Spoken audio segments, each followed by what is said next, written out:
Hi, Jerry here with BoaterInput. Have you been thinking about getting on the water, but you're not ready to invest in a full-size boat yet?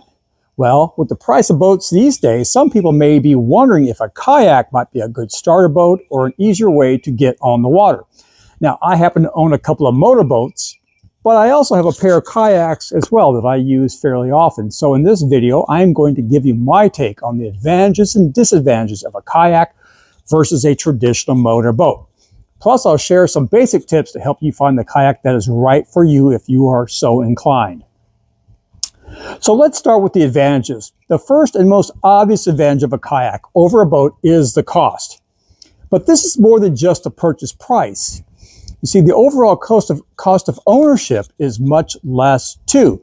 You don't need a tow vehicle or trailer to tow it. You can easily keep it in your garage or apartment, so you don't need to pay for storage.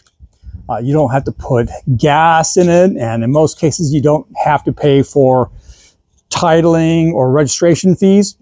Plus, insurance should be little, if any, extra as well.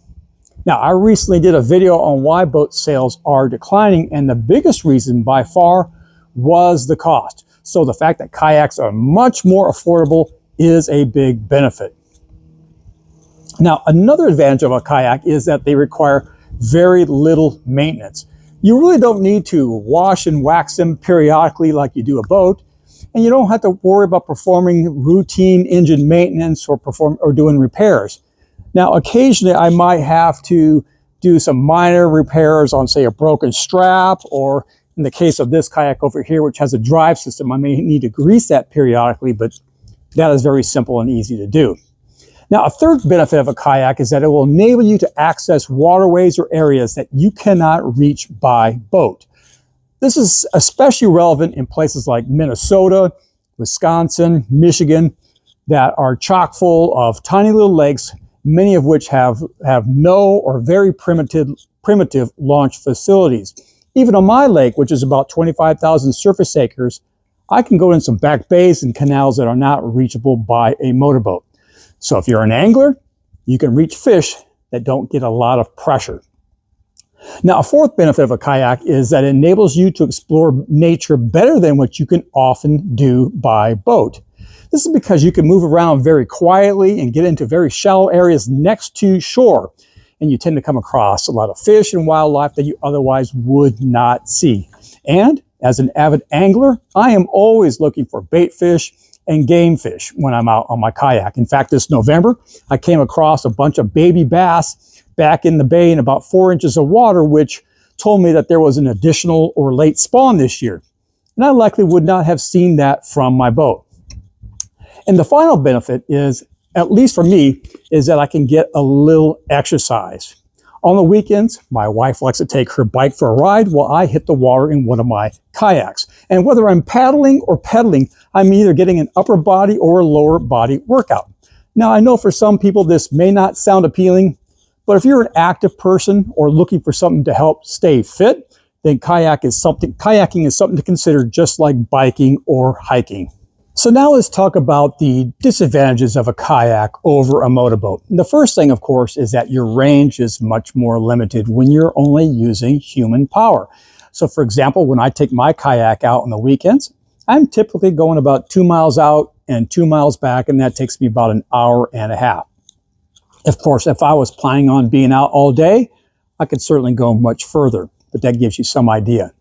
Another obvious downside is that you cannot go fast or do water sports. So if you're someone who is looking for that thrill, then a kayak is clearly not right for you. A third disadvantage is that it's something that you can only do by yourself or at most with one other person if you get a tandem kayak like this one here, although I have the extra seat popped out. So if you want to take your spouse and 1 or 2 kids, that's not going to work. Yeah, you can take out multiple kayaks, but that's pretty much everyone doing their own thing. And it's not the same experience as having the entire group together on a boat. The fourth disadvantage is that you can't carry as much stuff with you. And even accessing the storage areas is a bit more challenging on a kayak. For people who just want to explore or cruise around, this is not a big deal. But for anglers, this means you can't carry as many rods and tackle as you would on a regular boat. Now, speaking of anglers, the last disadvantage, in my opinion, is that a kayak is more difficult to fish from. Now, I love fishing from a boat because that elevated position makes it so much easier to see and cast. Plus, you can move around easily and access all your gear. However, because kayaks sit much lower in the water, it's not as convenient.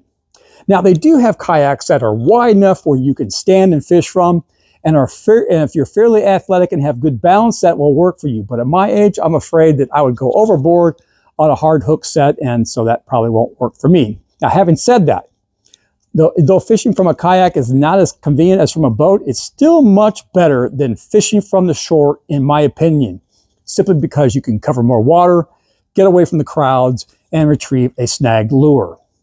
Now, in case you are considering getting a kayak, let's talk a little bit about the different types to help you figure out which one is right for you. At a high level, there are two basic types. You've got your sit inside kayak like this one over here, and a sit on top like the one I'm in right now. So let's start with the sit on top kayaks. To me, there are two main advantages of a sit on top kayak. The first is, as the name implies, you have a more elevated and unrestricted seating position with the sit on top kayak. This gives you better visibility and makes it easier to cast and move about in comparison to a sit inside kayak. And that's why sit on top kayaks are very popular with anglers. Now, the second advantage is that you cannot swamp them, and that's because they have a sealed hull filled with air. In fact, if you have any waves breaking over the sides, it will just drain out immediately through the scupper holes built into the bottom. So if you're planning on using it in a moderately heavy chop, you don't have to worry about capsizing your kayak. And that is why when there's a fair amount of wind or waves on my lake, I will take out this sit on top kayak instead of my sit inside. Now, another advantage is a little bit less important to me, and that is sit on top kayaks are easier to get on and off versus a sit inside. However, as an average size male with pretty good balance, this has never been a big concern for me personally. But if you're a larger person or have some mobility issues, then that might be something worth considering. Now, one last point about sit on top kayaks. If you plan to be using it for fishing, you will likely want a fishing kayak like the one I have here. They might cost a little bit extra, but will be equipped with rod holders or a track mounting system to add gear or a fish finder, and perhaps have some storage compartments for your tackle. Yes, you could customize a non-fishing kayak for your purposes, but it won't be as clean or nice versus getting a dedicated fishing kayak. So now let's talk about sit inside kayaks. Though the one I have here is technically a sit inside, it is not the best example because this is a tandem kayak and it is very open inside, much like a canoe. Whereas most sit inside kayaks have a covered bulkhead in front of and behind the cockpit seat, like the one you see in this image. Now, there are a couple of key advantages with the sit inside kayak. First, you get better performance in terms of speed and maneuverability. And that's because you have a lower center of gravity with the sit inside. And so they typically design them a little bit narrower. And a narrower kayak will generally be faster and more efficient than a wider one, all else being equal. Now, you can largely offset that speed advantage by getting a sit on top kayak with a pedal system, which I will talk about a little later. A sit inside kayak will also give you better control because it basically wraps around you instead of sitting above it. And so by shifting your weight, you can lean or maneuver it a bit better to help navigate heavy current or rapids. That's part of the reason why all whitewater kayaks are sit insides. But unless you plan on using the kayak in strong current or heavy rapids or surf, this control benefit is probably not a big deal for most people. Now, another key benefit of a sit on top is their weight.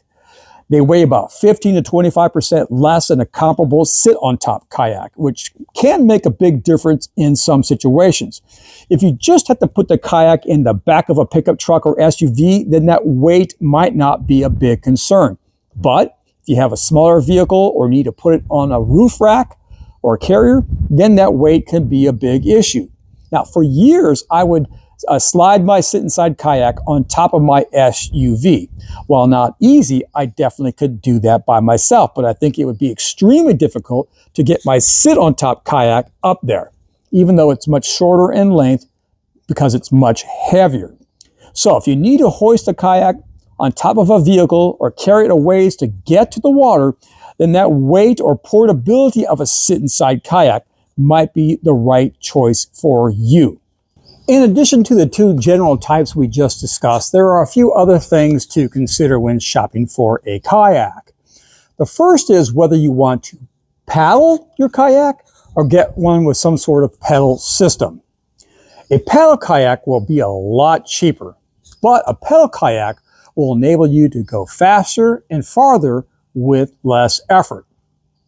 And if you are an angler, I highly recommend you getting a kayak with some sort of pedal system, or in some cases it's a wing, if you can afford it, to give you hands-free operation. Otherwise, you will find yourself constantly picking up your paddle to reposition yourself, then grabbing your rod to make a cast, and then repeating that procedure over and over again, especially if you have any wind or current. Another key consideration is the weight or portability, as I alluded to earlier.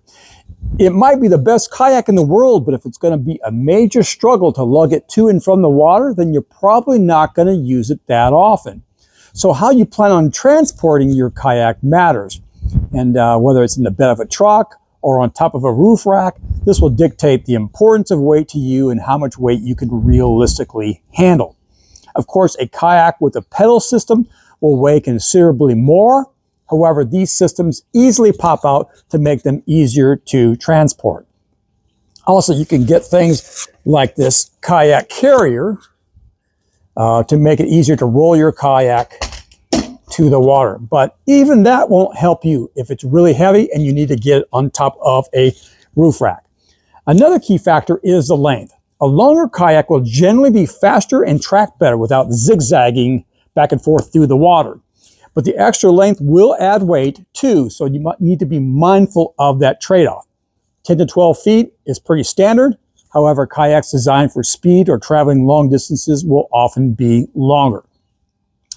Width is important, especially if you want to use it for fishing or if you're a larger person. Increased width adds stability. And I've been in some that are really wide, felt like a small boat, making it possible to even stand and fish. Comfort is one of those things that you might overlook beforehand, but may affect your satisfaction after the fact. Many sit-on-top kayaks have frame seats that are more comfortable than the ones that are often molded into the plastic. And this could be a big deal if you plan on being on the water for hours at a time. If possible, try to sit in the kayak first before you buy to see how it feels. Lastly, you need to consider whether to get a single or a tandem kayak. If you might want to occasionally bring out your spouse or a friend or your child, or even man's best friend, then a tandem kayak is worth considering. Otherwise, most people generally go with a single. Okay, so now that you know some things to look for, let's go back to my original question. Should you consider getting a kayak instead of a traditional motorboat? Well, that depends in part on why you would want a boat in the first place and what you plan to do with it. If it is to fish or to explore nature and enjoy the outdoors, a kayak is very capable and makes a lot of sense. If you have a limited budget, you don't want the hassle or expense of a boat, and you don't mind or appreciate some physical activity and exercise. And it's especially attractive if you have small waterways near you that you can't easily access by a traditional boat. However, if your goal with boating is to, say, relax or go fast and do water sports or spend time together with a group of people, family and friends, then a kayak might not be the best fit for you. So there you have my take. Let me know whether or not you would consider a kayak and why or why not in the comments section below. And if you found this information helpful, do me a favor and click on that like button. Also be sure to subscribe to my YouTube channel to get my weekly tips and insights to help you purchase, equip, and maintain your boat. In the meantime, thanks for watching, and I will see you on the water.